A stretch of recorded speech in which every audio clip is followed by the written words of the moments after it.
Hola, mi nombre es Andrea y el día de hoy te vamos a hablar sobre la clasificación de las emociones. Te voy a hablar sobre qué es una emoción.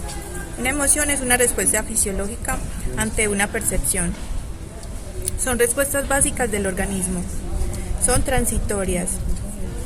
La amígdala es quien la controla. Hola, soy Alejandra y yo les voy a hablar acerca de los componentes de las emociones. Las emociones tienen tres componentes, son fisiológicos, cognitivos y conductuales. Los componentes fisiológicos hacen referencia a las respuestas corporales que son involuntarias frente a una emoción.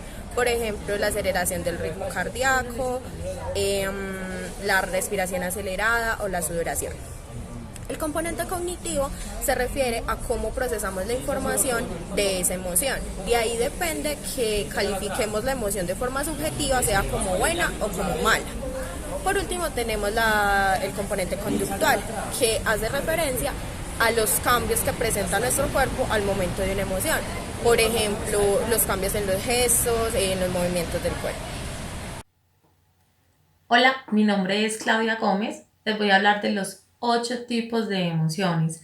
Se clasifican en emociones primarias o básicas, emociones secundarias, emociones positivas, emociones negativas, emociones ambiguas, emociones estáticas, emociones sociales y emociones instrumentales. Les vamos a explicar cada una de ellas.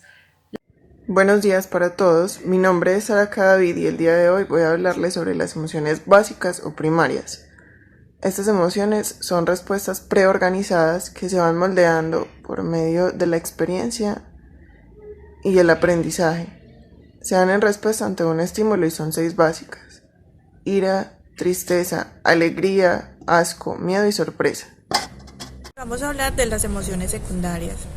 Son un grupo de emociones que siguen a las anteriores y son causadas por normas sociales y por normas morales.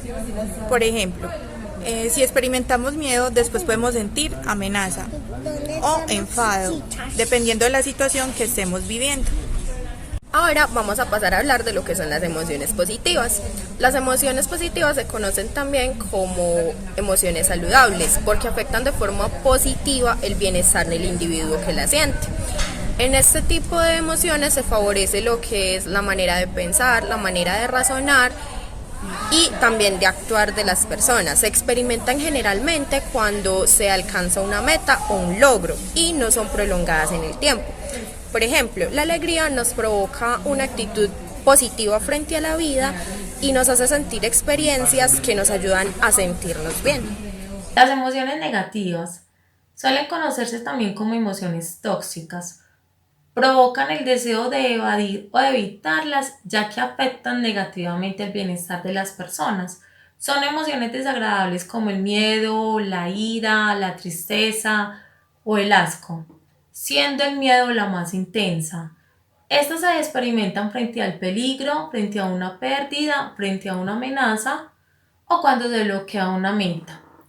Este tipo de emociones en pequeñas cantidades y en baja intensidad no son perjudiciales. De hecho, forman parte del aprendizaje, ya que gracias a que nuestra memoria nos ayuda a recordar las consecuencias que tienen ciertas conductas, las podemos evitar o que se queden prolongadas en el tiempo.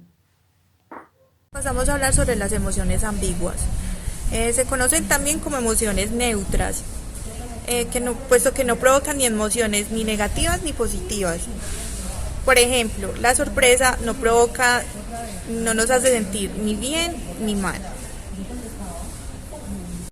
También tenemos las emociones estáticas. Estas se dan gracias a diferentes manifestaciones artísticas como lo son la pintura o la música. Por ejemplo, al escuchar una canción podemos sentirnos muy felices o muy tristes, pero esta sensación es diferente a la que experimentamos normalmente en diferentes ámbitos, debido a que está manipulada por las intenciones del autor. Ahora vamos a hablar de las emociones sociales. Este tipo de emociones hacen referencia a las que sentimos hacia otras personas o hacia otros individuos. Y para poder que afloren es necesario que la otra persona esté presente. Por ejemplo, las emociones como la venganza, la gratitud, el orgullo o la admiración. Por último tenemos las emociones instrumentales. Estas son las que tienen un fin u objetivo claro, la manipulación o el propósito de lograr algo. Son más difíciles de reconocer, ya que parecen emociones naturales, pero realmente son emociones forzadas. Por ejemplo, una persona en una entrevista que finge felicidad y disposición solo para obtener el cargo. O en las parejas, cuando una mujer finge tristeza para manipular a su pareja.